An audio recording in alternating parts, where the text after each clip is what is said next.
What is happening, everybody, man? Thank you guys tuning in to another episode of One Big Fire. And man, we definitely got some fire coming y'all's way today. Al, I'll let you tee it off and do the introduction for today. Yes. So we had one heck of a week in Cleveland, Ohio, gentlemen. We threw a little party, and it was, our friends Dusty Black, his amazing band, and to polish it off, a little Gary LaVox with some Rascal Flats to put some powder on top of it. But I can tell you this, we've been doing this concert since 2015. We never saw so much energy coming out of one guy on that stage. Nobody, like every single person that was texting me, I was getting literally dozens of texts, and it took me all day the next day to even follow up with them. But man, Dustin Black, what's up, my friend? Hey, brother, how are you? You lit up the Cleveland sky once again. Well, man, that was a blast. I always love coming in and seeing all you guys, and when we can kind of marry kind of an old reunion with the boys and some good live music and offer a great cause, man. There's really, it doesn't get much better than that, does it? Yeah, I mean, it was a win-win. We obviously we'll get into some other things here too. We got a lot to talk about on the podcast, and Dustin, I know you're not super familiar with the our podcast here, but really we like talking about what's going on relevant right now. You grew a multi-million-dollar business in black tie moving. You've been an entrepreneur of many businesses. You started out, I believe, way back in the day as a loan officer. So you've kind of like seen every aspect of it. And we're going through as an industry something that we really have never gone through before. Not so much with rates and stuff like that, but on the real estate end of things, we're seeing real estate agents dropping out left, right, and center out of the business right now. From the things I'm reading, that's not finished.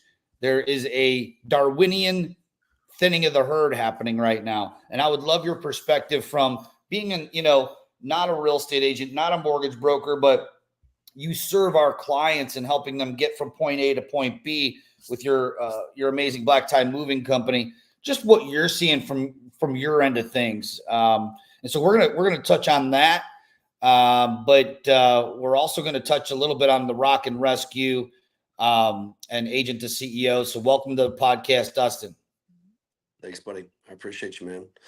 Tell us where you're at right now. I mean, I see some gold records behind you. Yeah, man. It's actually, so I'm in the studio today. I'm at my producer's house, actually. His name's Mickey Jack Combs. You'll see this is, I mean, I'll be honest with you guys. You probably won't see many rooms like this with this much wall art that literally is just covered with number ones. Everybody from Jason Aldean, George Strait. I don't know. Let me see if I can turn this camera around. Hold on just a second. I'm trying to. Anyway, but yeah, Jason Aldean, George Strait, Trace Atkins. I mean, it's pretty wild. Here, kind of. But yeah, he's got some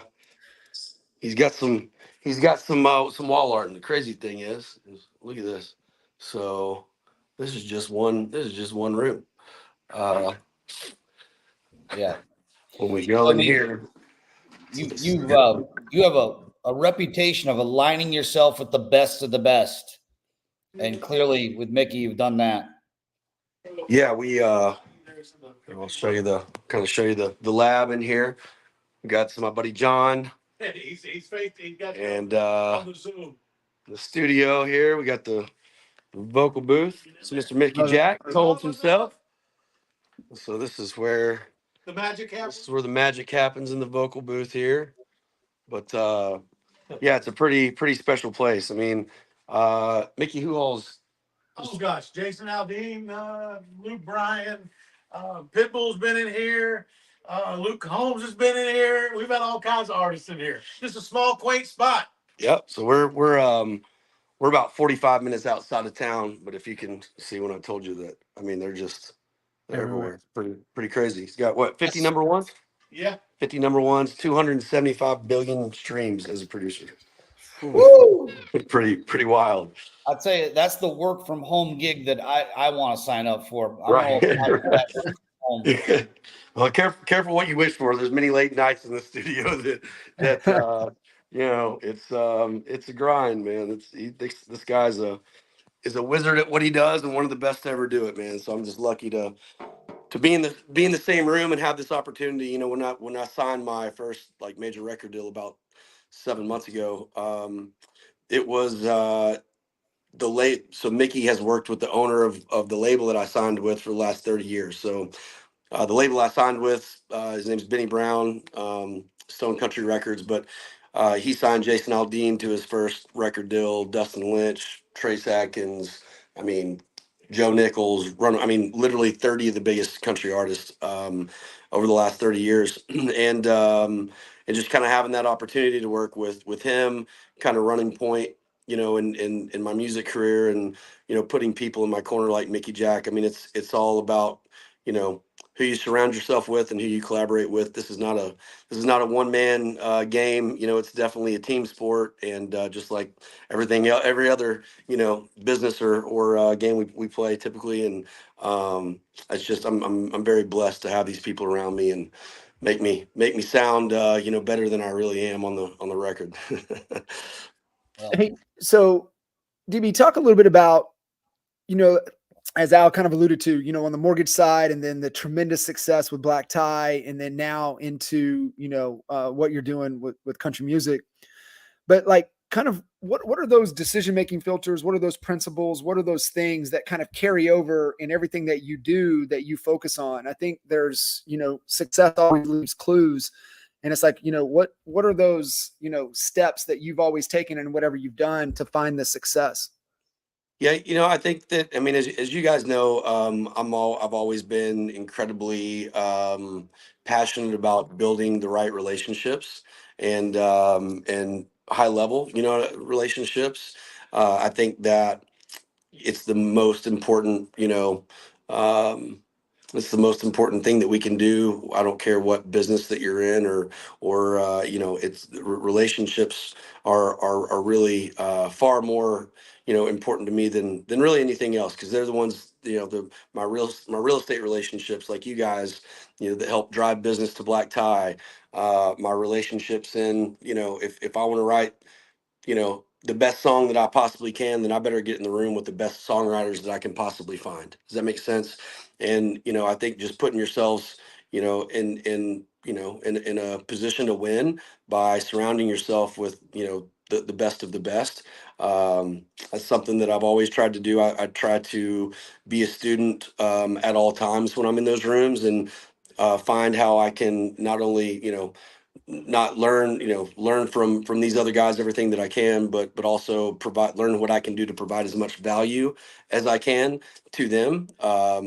Because, you know, I think the bigger rooms that you get in, the bigger people that you're around, it becomes harder to kind of calculate that value, or really find that you know, that one thing that person, you know, like I said, if I walk into a room, I've got a billionaire sitting in here that's my private equity guy that is helping me take Black Tie to the moon.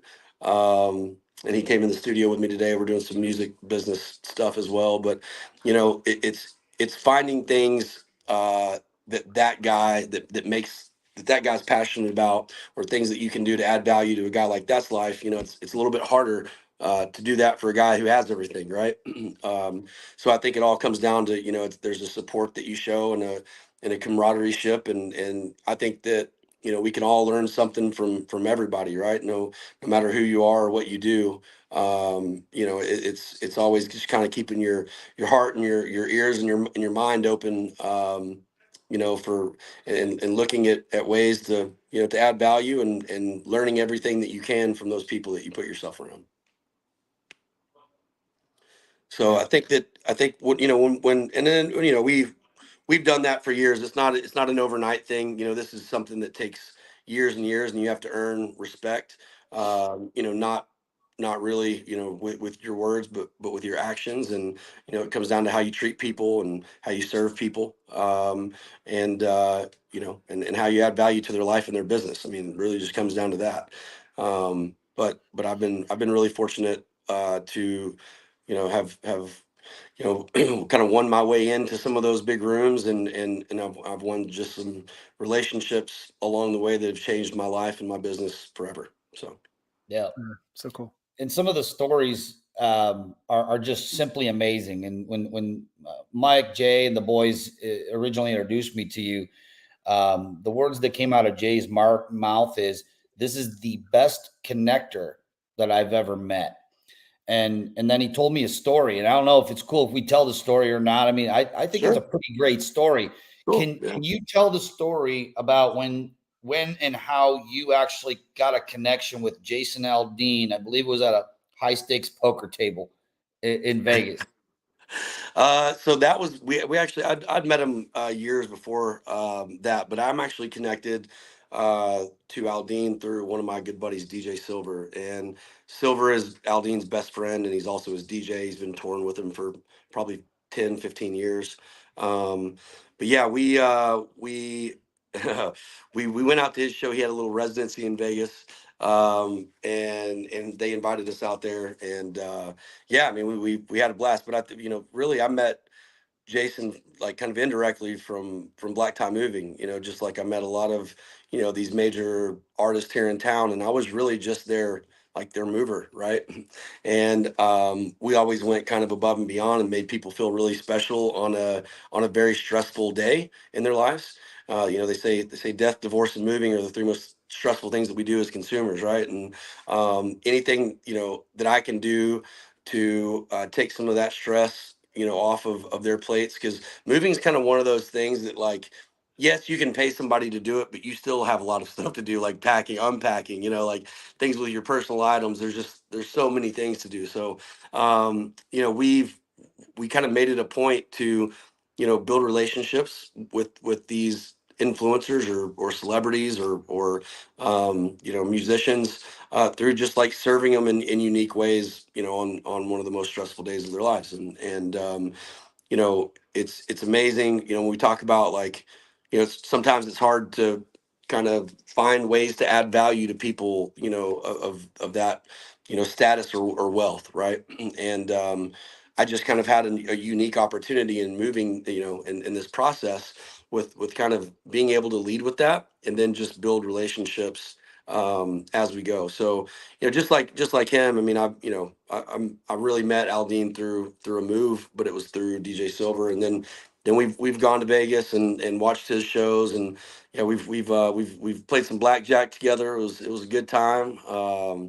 Didn't do too well. Lost our rear ends, but yeah, it's been a blessing for sure. And then Aldean's father, through that same relationship, Aldean's father is who introduced me to Benny Brown, the gentleman that discovered Aldean and gave him his first record deal. And that's how I got my first record deals. Aldean's father took me to lunch with this guy, and I didn't really know what I was going to, what I was going to lunch for. He's like, "Hey man, I want you to meet one of my buddies. This is the guy that signed Jason to his first, label deal. And he's like the godfather of country music in Nashville over the last 30 years. Like, I don't know if anybody else had more hits than he did as a label owner. You know what I mean?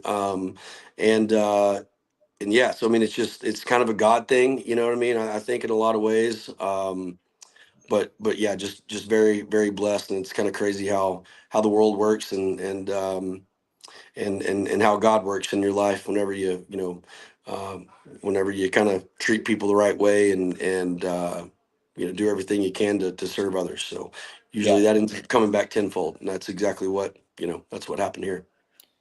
Yeah. And just trying to draw like a quick parallel between the music industry and the real estate industry. It's interesting that what I've learned, because I've had the privilege of, kind of walking, side by side with you on a lot of the stuff that we have going on today, business wise, within the music industry. Yeah. And I'm learning all these things. And one thing I've learned is that it isn't the most talented musician that's going to go to number one always. And it's not the most talented real estate agent either, but yet it's talent and work ethic and your ability to build relationships. And when you think about it, that's the trifecta between a successful real estate agent and a successful musician. They can't just have one of those three things. You actually have to have a great combination of all of them, which you're demonstrating that you got it. And I'm just so happy and proud of you. And you're going to be playing. I said it, when you texted me after the show this past week, I said, brother, you're going to be playing stadiums. And I still do believe that today. Thank you, man. That's your second time playing Cleveland. And everyone was like, that's the same guy from 2 years ago. Oh my God. I mean, he was great then, but he was even better this time. And you're just killing it. I'm just so proud that you're a friend. And I thank you for coming to Cleveland and entertaining our people. Of course. Cause. Yeah. So of course, man. I think that, what you said, when we go and you could have as an artist, you could have the best voice, in the world. Right. And have no money in relationships. And that's probably nobody's going to ever hear that voice. You know what I mean? And, I think that, like you said, I mean, I think I met with the program director about 5 years ago of Sirius XM, and this is like the head guy there, right? And I took him out to play golf. I moved him, and instead of charging him, for his move, I said, would you mind going out and playing golf with me a couple rounds and let me pick your brain a little bit? This is when I first started playing music. And he was like, well, you don't have to do that, dude. I'll go play golf with you. I mean, sure. I was like, well, no, I want to do that. Like, I appreciate your time, and it's valuable to me. And it's not, I'm not going to sit here and interview you and ask you for things other than just, your experiences and your advice. And he said something to me that day that really, really stuck out to me. And I said, man, I go, how do you choose, because we always say, like, man, it's really cool, it's really cool to be a rock star or a big musician, but who's cooler than that? It's the guys that touch them on the shoulder and make them a cool, a very popular musician or a hit artist or songwriter, you know what I mean? And it's the kind of the guy behind the scenes. And he was that guy, right? Like, if he put somebody on the highway, I mean, he could single-handedly break an artist with the platforms that he oversaw, right? And he said, man, he said, my best advice to you is that as you start making this music, and I mean, I'd probably release 2 songs at this point. Yeah, I think it was 2 songs at this point. He said, he goes, I have about 10 people a day that come to me and say, man, I've got the next Morgan Wallen, dude. I've got the next Luke Combs. And, he goes, I don't tell them this, but I'm going to tell you what I'm thinking. He's like, I've already got a Luke Combs. I've already got a Morgan Wallen. I don't need another one, right? He goes, what I'm looking for is not the greatest singer of all time. I'm looking for the most unique singer of all time, or that I've heard. I'm looking for something, I'm looking for somebody that doesn't sound like anybody else, much less, I've got a guy that, sound just like Luke Combs, right? And I think that that's important when we talk about, and we apply that to real estate and business, right? It's like, you have to have unique, values and things that you can provide your clients that nobody else is, or that they can't find anywhere else, right? And it's not necessarily you just have to be the best.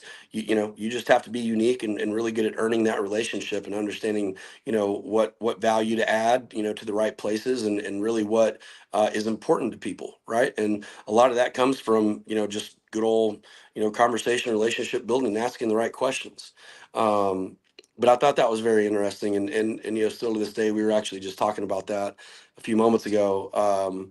And that's what wins ball games. It's not being the best; it's being different, and obviously, creating something or an experience that maybe they can't find anywhere else, right? And just like as an agent or as a musician, I want to write songs and and record music that is like, man, I've never heard that story told that way, right? Or I've never heard a voice, a voice like that, right? Like you want to be unique. So that's what we're trying to do. That's the goal. Yeah. And man, as you were going through there and listening to kind of what you're doing in, the music industry, I'm thinking through Black Tie, everything that you're saying right there. And so, I think grounded in where you find success in being able to offer a unique, different experience and into to the thing, right? So if you guys listening in, just look up Black Tie Moving. I mean, just the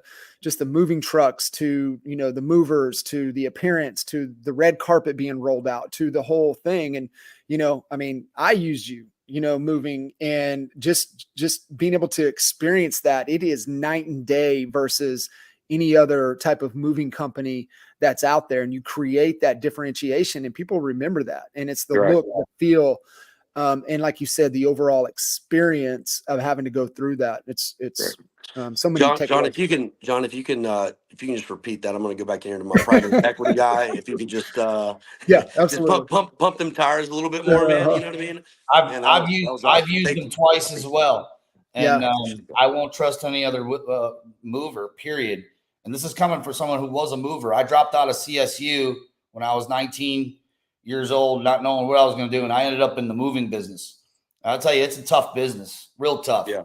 And what's tougher than the moving business are the people that are in the moving business. These guys, some of them are coming straight out of prison. I mean, not a good look. I was among the degenerates of the degenerates. I guarantee you this. Okay, they didn't have a very good hiring process, but it's different. Again, you talked about differentiating yourself as a music artist. We have to do that as agents. You guys did that as a Black Tie moving. It really truly is Black Tie. These guys show up with Black Tie T-shirts. They're dressed in uniform. They look presentable. They say, yes, sir. Yes, ma'am. No, sir. No, ma'am. And that all starts at the top, from the culture that you've built in that company, which is why you have investors and people that are trusting your, what your vision is with that company. I also just, drew another similarity between real estate agents and musicians. And I read a statistic that last 12 months, 47% of people that had real estate license in the last 12 months didn't sell one house. Wow. And it kind of made me think of like all the artists that come to Nashville to try to make it. We see them from the minute you step in Nashville airport. You'll probably see at least 2 or 3 before you get in your Uber. And these people are coming here for the dream. They're up and down Broadway. They're singing for free, or they're singing for $6 tips. And I love them. I love them all. The point I'm trying to make, because they're chasing their dream. They're doing what they love, and they hope to make a living from it. But the truth of the matter is, you got to have that trifecta, which you've nailed. And not too many people are going to make it in that business. Our business is getting harder to make it on as well. So we're just proud of you, brother. I appreciate it, man. Yeah, we've definitely experienced the, I think, there was a statistic that came out that last year in 23, there was the least amount of moves, the consumer moves on record since 1940, which is when they started keeping record. So really in our lifetime, last year was the least amount of consumer moves, and it was almost cut in half. I think it was like 8.7% of consumers move each year, on average, over the course of that time. And it obviously it changes a little bit and varies, but last year it was like 4.9. So I mean it was almost cut in half, and I mean it's you have to kind of adjust your business model, and we were in super hyper growth mode, coming into like 2020, 2021. We built this big foundation to expand our corporate locations and start selling franchises, which we did. And and then you kind of you build that foundation to and level of support, and then you're starting in a lot of new locations, and then and your market drops by 50%. I mean, that's not a really good combination. We've really found ways, and obviously not to mention all the costs that have inflated, like gas, like fuel and materials and labor, and all these things. I can't, my movers make 20 to 30 an hour and plus probably another $10, $15 an hour in tips. You know, and it's you know, it's hard to find guys to move furniture when, you know, for $20 an hour when McDonald's is paying 15, you know what I mean? So, and there's kind of, you got to find that median to what, you know, I know that there's no way I would do a move without a higher level, higher paid, higher skilled, and more skilled in customer service as well. I don't really hire movers. I hire great people and then turn them and train them into great movers. We've had far more success doing that than we have trying to make the great experienced movers great people. You know what I mean? Traditionally, these guys are all the felons and have a lot of background issues, and they're really good at moving, but you know, I wouldn't feel comfortable with them in my house, you know, when I wasn't looking, you know what I mean? So we have to kind of manage that whole customer experience. And whenever somebody, you know, when somebody buys a black tie move, that's what they expect. So, you know, we can't slap a fancy brand on something and then come out and under deliver, or that's going to be a very poor recipe and in a business model that will fail and sink very fast. Dusty, So, hey, go ahead. Dusty, talk about you said something. I want you to hit on this real quick because, like you said, the lowest amount of moves on record, and I bet 20. You know, this year is probably pretty close to the same, if not a little bit down even from that. How do you like lead your leaders to navigate? Hey, you know, we've got the right people, we've got the right equipment, we've got this, but the business model doesn't support, you know, the amount of business that we have just because people just aren't moving. How do you navigate, you know, uncertainty and tough times from a leadership perspective? How are you leading your leaders to lead the rest of the organization through challenging times? Yeah, you know, I mean, I think that you know, any challenging time is going to come with a lot of hard decisions. You know, I've been faced with a lot of those over the last, you know, couple years, and you know, that big foundation we built, you know, we had to kind of break it back down a little bit, and you know, kind of take away the bells and whistles and the things that we really didn't absolutely need, and you know, that didn't hurt our, you know, customer experience, or you know, we had to shut down some new offices that I was like, hey, look, this just isn't the time to go in and, you know, open a new location in a big market like this. So, you know, you kind of got to pull back the reins a little bit and you know, and adjust to what the market calls for. But we've also, you know, found that we were able to, you know, raise our rates substantially. And we have not lost any revenue, even with we're doing half the moves, but the same top line revenue, because we've doubled our prices, quite frankly, because all of our materials, all of our, you know, labor, fuel, our leads have skyrocketed. I mean, I pay about anywhere from $100 to $150 per lead, and you know, I spend $1 million a month, or more in advertising and SEO. So it's like, you know, we have to you know, we have to really look and just kind of find creative ways to generate business differently. We also, you know, when we kind of grew to the size that we were, and we had this huge online presence, from an SEO and an SEM perspective, um, you know, I will say that the bigger, and I think it's just any organization, right? The bigger you are and the bigger you get, and we had all these leads coming in, you know, organically, right? So we almost stopped chasing like agent deals, you know what I mean? Like stop chasing agents as much for their deals, and stop doing, you know, all the business development that we really kind of founded the business on. Like I started going out, you know, to Kinder and Reese and all those guys, you know, like you know, really back in that time, you know, that was where I got all 100% of my leads, that and Yelp, right? I wasn't doing any SEO, I wasn't doing any, you know, PPC ads or anything like that. But you know, I think so.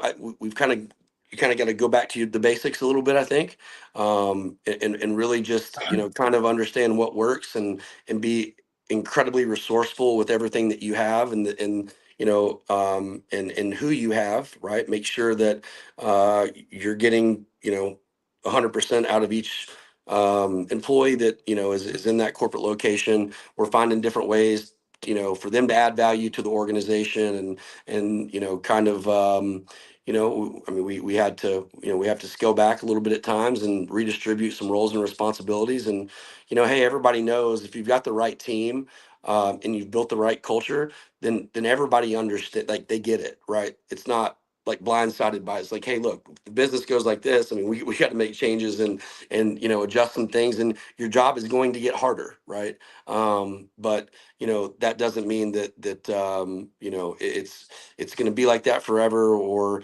that you're still not going to enjoy it and make it. We're going to make an impact, but Dude, I love so that. I just think it's adjusting your game plan, man. You always got to have a plan B and a plan C. And I'm a big tester, so I test everything from lead sources to uh, operational, cost adjustments. Like I will test everything till the sun comes up until I find, the right, the right amount, that I have to adjust to make my bottom line work. So. Yeah. Well, you agents listening to that lesson, that nugget right there means in order to test, you have to measure. And if you're not measuring, then there's no way to test whether, this thing that you're trying, this idea that you're trying, this new strategy is going to work or not. If you have nothing to measure against, what does success look like? Yeah. Great. If you don't know your numbers, you don't know your business. I mean, that's it. Plain and simple. Yeah. Yeah, absolutely. Al, do we want to pick a couple headlines, a little rapid fire through a couple things, get DB's take on a couple things here? Yeah, well, we kind of alluded to it a little bit. Was reading an article in Inman that 2024 could be the worst year for home sales since '95. That actually came from Fannie Mae, not Inman, but it was reported in there. And then, of course, we just saw the rates drop.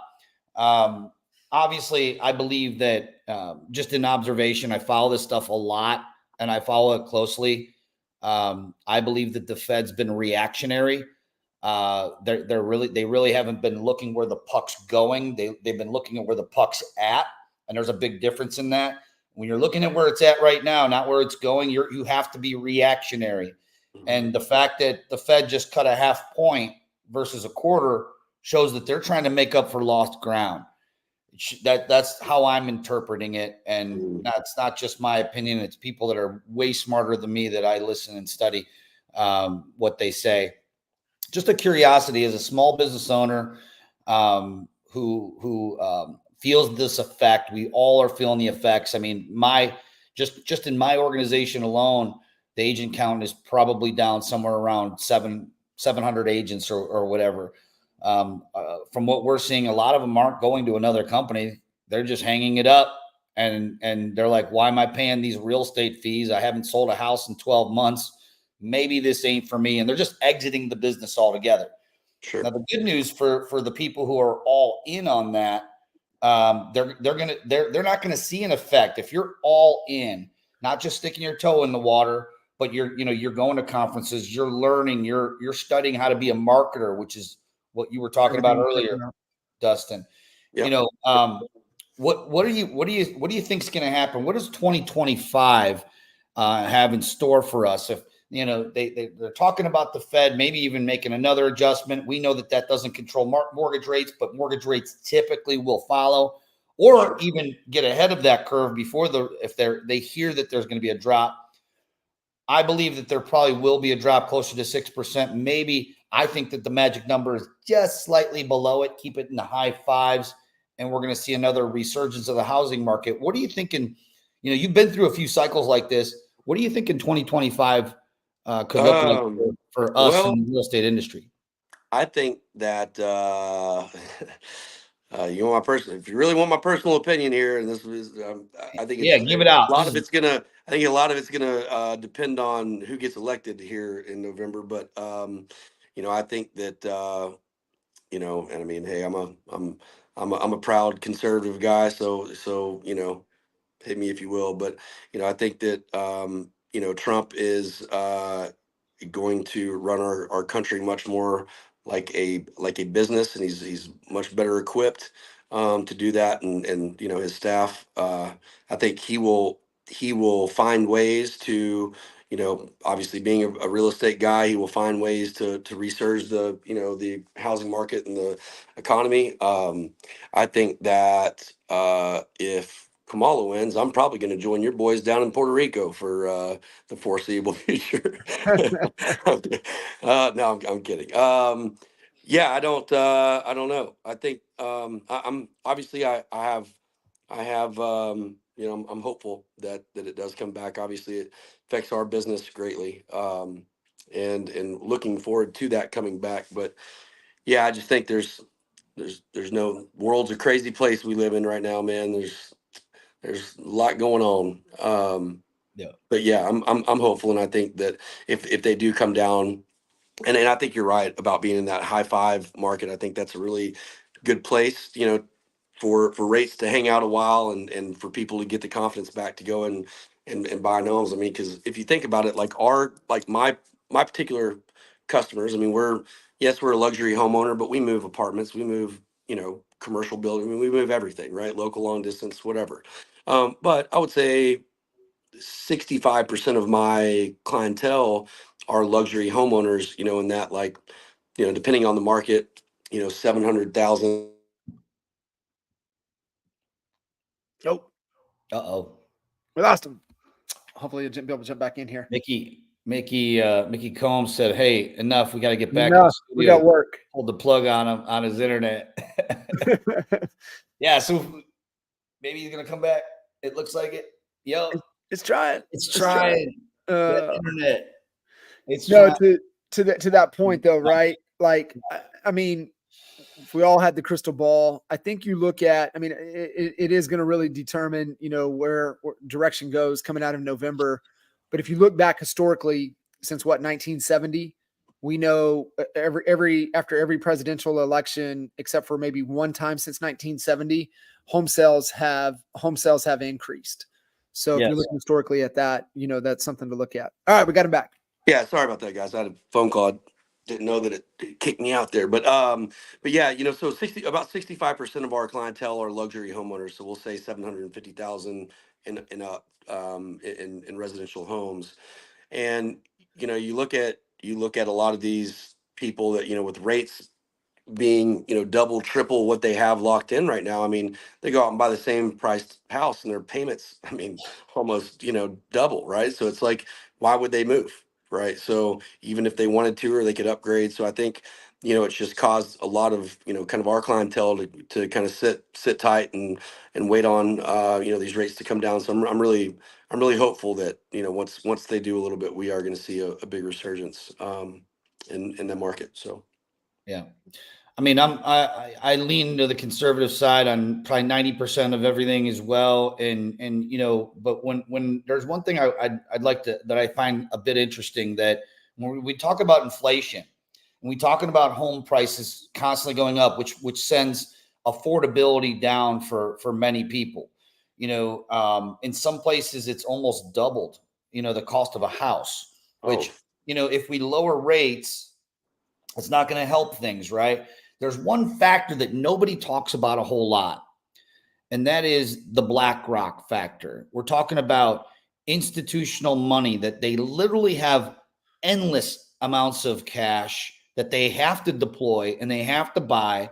And I believe the statistic was close to, and this might have been just a Texas thing, but I'm pretty sure that it spans into all 50 states eventually, like evenly, is that 50% of the sales for residential single family homes last year were bought by institutional buyers. And these institutional buyers, they're not trying to buy everything 60 or 70 cents on the dollar. Some of them, they're paying sometimes asking price. Mm-hmm. Now you think to yourself, when there was this huge resurgence in people buying, let's say 12 years ago, or I don't know if the math was right, probably a little longer than that, 08, when we had that recession, when we had the housing market crash. This is so much different. All these homes that are being held by institutions, they don't have a mortgage on them. Yeah. They can't default because there's no mortgage. They buy them cash and they're in the portfolio. Now, I'd like your guys' opinion. You didn't even know, we're going to throw you a curveball here, okay? I saw some. I'm not in favor of big government. I'm not in favor of big government regulations, and we you know, a lot of our friends are for that. But in sight of knowing that 50% of the houses that are being purchased right now are being bought by Wall Street, by big hedge funds, BlackRock, all these big companies, would you be in favor of a government regulation limiting the amount of homes that these big corporations? Because at the end of the day, we could end up turning into Great Britain and Europe over there, where nobody owns, like, hardly anyone actually owns real estate in Poland. I mean, we're talking oligarchs. They own it all. And it feels like that we're moving in a direction that the American dream of home ownership is going to start to dwindle away if the trend continues. What are y'all thoughts? Yeah, I mean, I think that you're right. I mean, it definitely could, and I mean, I would like to see some limitations. Not only for big financial corporations, but a lot of these big financial corporations that are buying up a lot of this real estate are not U.S. corporations. They are Chinese corporations, and they are, but I mean, like I said, so Russian corporation. I mean, it's kind of scary, really, when you peel back the layers. So yeah, I think that that's a scary thing. And I didn't know that statistic either. I knew that, there was a huge, institution, kind of, you know, you know, purchase, trend right now that a lot of these, but I didn't know it was 50%. That's kind of wild. It is wild. We were working with some clients that kind of got in on that wave, and they were, just going in and just like cash offer, cash offer, cash offer. I mean, just cold calling people, homeowners, and just say, hey, would you like a cash offer on your home? And then, rates, and when everything did, it came to a complete stop. But those people were in rooms with decision makers of the institutional, from the institutional buyers. And their goal was to wipe away entry-level home ownership in America. They wanted to own all of the properties. And Wow. so, as you can see now, that it stopped for a little bit, but now they're full steam ahead. And, they're definitely trying to accomplish that. Yeah. Crazy. That's wild. Yep. Yeah, I mean, other than that, that's pretty much, we covered everything today, and it was awesome. And again, man, I appreciate you coming on here today. More importantly, I appreciate you and all your crew. Your band's amazing. Coming out to Cleveland and putting on one hell of a show for us here in Cleveland. I believe that that is not going to be the last show you do in Cleveland. I think I'm going to be checking you out in, Cleveland Brown Stadium or one of these big stadiums one day. It's going to happen. Hey, we'll, from our mouth to God's ears, baby. Let's do it. You know what I mean? Let's go, baby. I love it. I love it. Hey, man, and obviously, man, like any opportunity that I get to come together with you guys and do something special for the community or for people in need, I'm always in, man. And I sent you boys a text after I left, and it's just like every time I leave there and every time I leave a room with you fellas in it, it reminds me how much I miss you and how much I love you, and really do just the level of friendship, mentorship, and it's pretty amazing, man. And we've been at this for about what, 15, 20 years now, all trying to put our fires together and help each other out, and I'm so proud of you guys and everything that you guys have accomplished and continue to accomplish in real estate and just in life, and couldn't be more blessed to call you my close friends, like family, man. Well, that's why we do this podcast, is to put all our fires together, make one big fire. Appreciate you, Dusty. Thanks, John brother. Kitchens, JK47. You put on a hell of an event, brother. Thank you, brother. Appreciate It was you. amazing. Y'all Thanks, have a good guys. week. We'll Awesome. see you at the top. See ya.